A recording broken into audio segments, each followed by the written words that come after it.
Good morning, Bertram Park Middle School. Happy Monday! I hope that everyone survived and enjoyed the blizzard this weekend. Brr! I'm super excited to warm up with all of the education that's going to occur this week here at Bertram Park Middle School. But before we get to that, why don't we rise for the Pledge of Allegiance?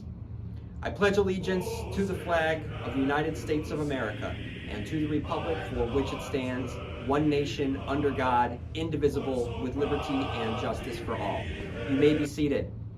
Okay, students, so today is the last day of January, and tomorrow marks the beginning of February. And February happens to be Black History Month. So all month long during announcements, Mr. Allen, Mr. Pearson, and myself will be providing information about notable figures in Black history. And even though it is January, as you listen to these announcements, I would like to kick off Black History Month by talking about Dwayne McDuffie. Now, you might not know Dwayne McDuffie, but you will by the end of this presentation on him. So what Dwayne McDuffie is known for is that he had made a lasting impact on what I always like to call modern mythology, which is comic books and superhero and storytelling within that world. So Dwayne McDuffie was many things in his life. And he happens to be a writer and producer of comic books and cartoons and video games, but such cartoons such as Justice League Unlimited, Teen Titans, Ben 10, and What's New, Scooby-Doo.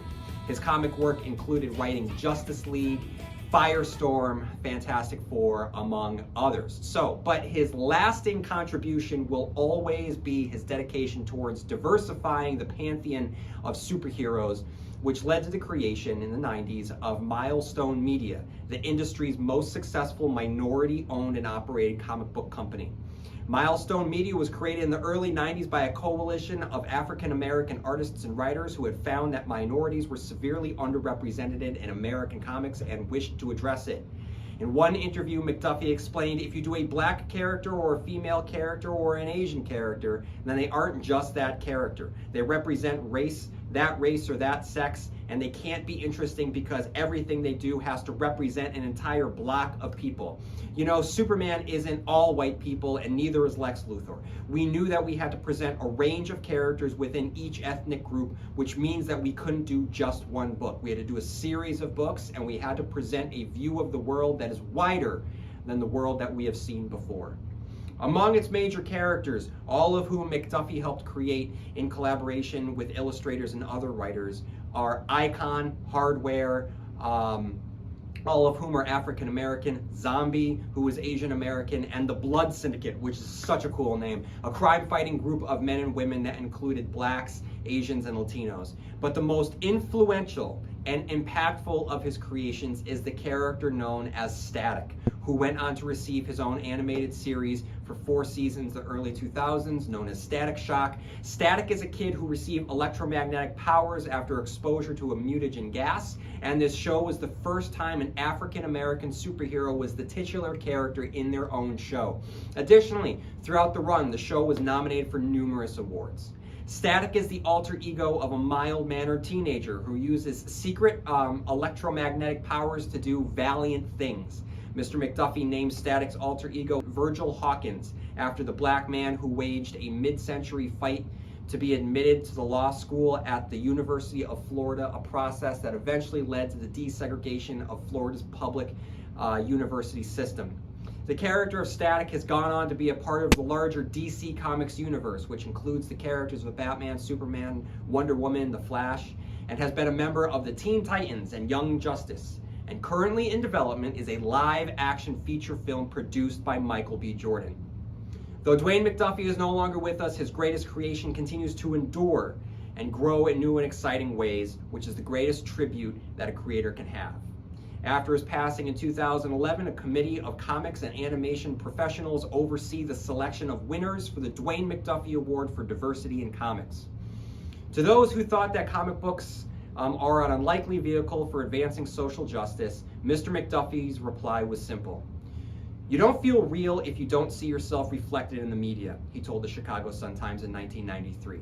There's something very powerful about seeing yourself represented. So, Bertram Park Middle School, today we acknowledge the contributions of Dwayne McDuffie. So, with that said, if you want to know more about Black history and figures within Black history, you don't have to go far. All you have to do is start making your way up to the library, but stop before you get there. Stop on the landing, turn, look at the wall, and you will see the periodic table for Black history. And take your phone. Yes, I'm giving you permission to take out your phone and look at the board. And there is a QR code, and all you have to do is just scan the QR code of any one of the different boxes, and you will be able to get a biography about one of the figures that are featured on that wall. So it's a great and fun way to find out more about influential figures that have helped shape Black history. So, with that said, the only thing left that I would like to do, that I love to do during Monday announcements, is celebrate birthdays.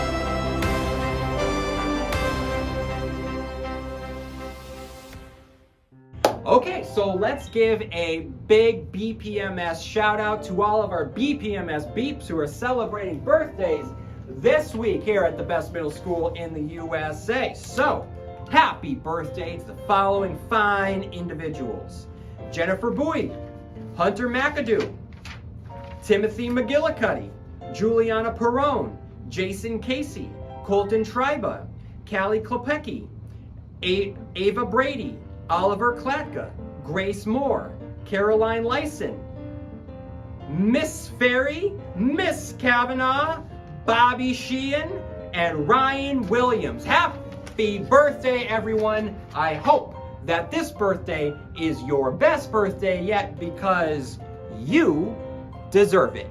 That's why. Okay, everyone? So, birthdays are out of the way. I guess it's time for Joke of the Day.